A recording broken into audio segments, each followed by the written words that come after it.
Welcome to the podcast. If you'd like to listen to an ad-free version of this episode and all of our episodes, then search True Crime Today Premium Plus on Apple Podcasts and press subscribe. That's our premium channel where all of our ad-free and advanced episodes live, all in one place. True Crime Today Premium Plus. Search it on Apple Podcasts and press subscribe. Even try it for 3 days free. Some secrets are kept in the basement, others in the morgue. Welcome to Hidden Killers with Tony Brueski, featuring defense attorney and host of the podcast, Defense Diaries, Bob Motta. Delphi, the Delphi murders, and Richard Allen, the man convicted of those crimes. Now, entering the appeals phase of all of this, but that's going to be a long road. Joining me to discuss, Bob Motta, defense attorney, host of the podcast, Defense Diaries. It's still kind of insane. As of our recording here, the latest Judge Gull, when Richard Allen's defense attorneys requested preserve the evidence in this case, that wasn't specific enough for her. That's too vague. That's an insane statement, I think, and I think one of the most questionable about her, what the hell's going on behind the scenes, to question that. But you're the attorney. Is this insane? What the hell are we witnessing here? I mean, the whole thing post-conviction, and I'm talking sentencing forward, has just been so bizarre. The entire, I've just never seen a response, not so much from McClelland, but from the law enforcement side of it, where Jerry Holman's been out doing interviews and just kind of professing Doug Carter. No, it was Holman. I've seen both of them, but mostly Holman. He's done a couple of things, and he's just talking about, and I'm going to get to the Gull thing, but it's interrelated. It's just strange, man. It's like they're still trying to convince the public that this is a good conviction. And the people that are of the mindset that this thing was fucked up beyond all recognition, from the get, and the way that this entire process went, no one's changing our minds. And I include myself in that. I have no idea whether or not Richard Allen committed this crime. I was not there. Mm-hmm. I don't speak in definitives. I think that people that do speak in definitives about whether somebody's guilty or innocent when they weren't at the crime are fools. And I think that they're just trying to push an agenda. I don't know. But what I do know is that this process was a train wreck. And that when this gets to the appellate level, we'll see how it shakes out. And what it appears to be that Gull's doing is she's still trying to rule with an iron fist, even at the appellate level when it's out of her jurisdiction. Now, and the reason that the preservation of evidence matters is not so much for the direct appeal. Mm-hmm. Okay. A direct appeal, if our listeners aren't quite aware of what that is when you are attacking the issues that were brought up or that were raised and during pretrial, the pretrial motion phase, and during the trial itself. Mm-hmm. All right. You are not bringing up in a direct appeal issues such as new evidence and things of that nature.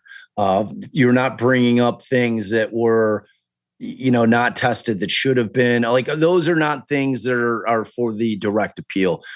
A direct appeal, you're trying to figure out if Richard Allen received a fair trial, if due process was effectuated, and if not,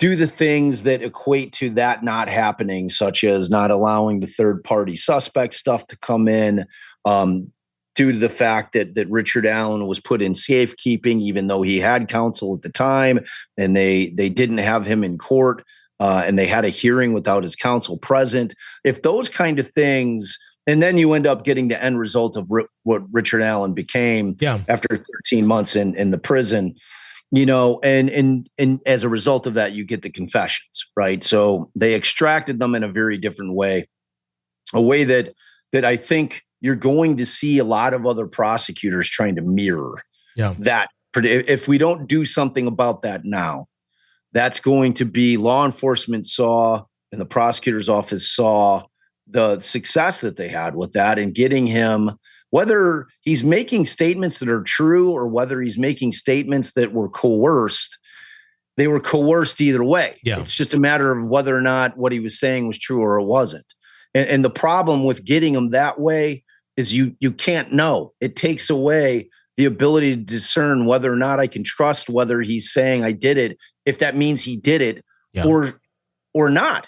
Because I don't trust his mind, and I don't trust any of the people that are surrounding him that are trying to extract these words out of his mouth, where it could be as simple as, hey, man, again, you want out? All you have to do is just say you did it. Yeah. You know, that we'll get you out of Westville. You want to see Kathy, your wife, again? Just tell us you did it. And so he starts spitting it out. I did it. I did it. I killed the girls. I did it. I did. You know what I mean? It's like, and then you have the wallow thing, where I've seen other creators that are psychologists making excuses for this woman in terms of what she was doing and treating him. And to me, it's I know. And I cannot believe. I've seen the same things from people that I do respect, and I'm like, I know. What I don't know what they're doing. Yeah. What are you doing? You're selling your soul to the devil, and I don't know why. Yeah. It's like this is a case that a lot of us have followed. You're like have your positions, but stick to your integrity. Yeah. It's like, my God, I just don't know what people are doing. Cause like the one thing, so like, I think what Gull is doing, and look, do I think it's a little bit fair for her to say, okay, specify what you mean? We're talking about 15, terabytes of discovery in this thing. But it sounds just tell us exactly what you want. It's on a thing. Preserve it, period. I agree. Like it's not like rocket science. Like, well, we now have to go through all of every, like here, it's on this drive, put it where it needs to go to be preserved. Done. And especially the biologicals. Exactly. The anything that may have DNA on it should just absolutely be preserved.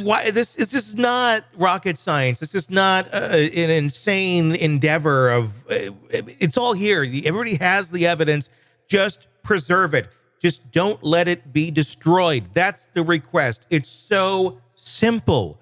But now they have to list it all off. So what if they miss something? What if they don't? What happens if they don't know it exists? Exists. Exactly. So the things that they don't know exist, which could sit there and be actually exonerating if it was never turned over, then they have free reign to destroy. It's essentially what Gull is doing. And at what point is this going to start being looked at as a criminal matter of Gull, of the police force? Never. The answer to that question is never. It's never. It's never going to be looked at like that. And that's, we have a huge flaw in our system if this is how our system can work, because it is working as directed right now. They are not technically doing anything wrong other than being horrible human beings and conspiring amongst each other, which, yes, that does get to a criminal level. But under what they can agree to, this is a flaw. This is a huge flaw. Dude, it's insane. But I mean, look, you see, like the preservation of evidence should just be rubber stamped. Yes. There, under no circumstances can I think of a viable reason as to why any evidence in a case which they know is going to be appealed to the hilt. Yeah. Which they know there's going to be post-convict. If the appellate side of it's not successful, they're shifting right over to writs of habeas corpus, to the post-conviction relief act petitions.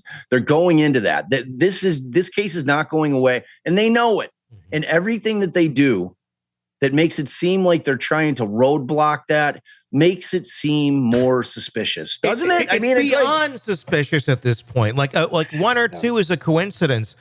I've lost count of the amount of things that they've thrown in terms of roadblocks that don't need to be there for any logical reason, unless you're hiding something or preventing something from coming out.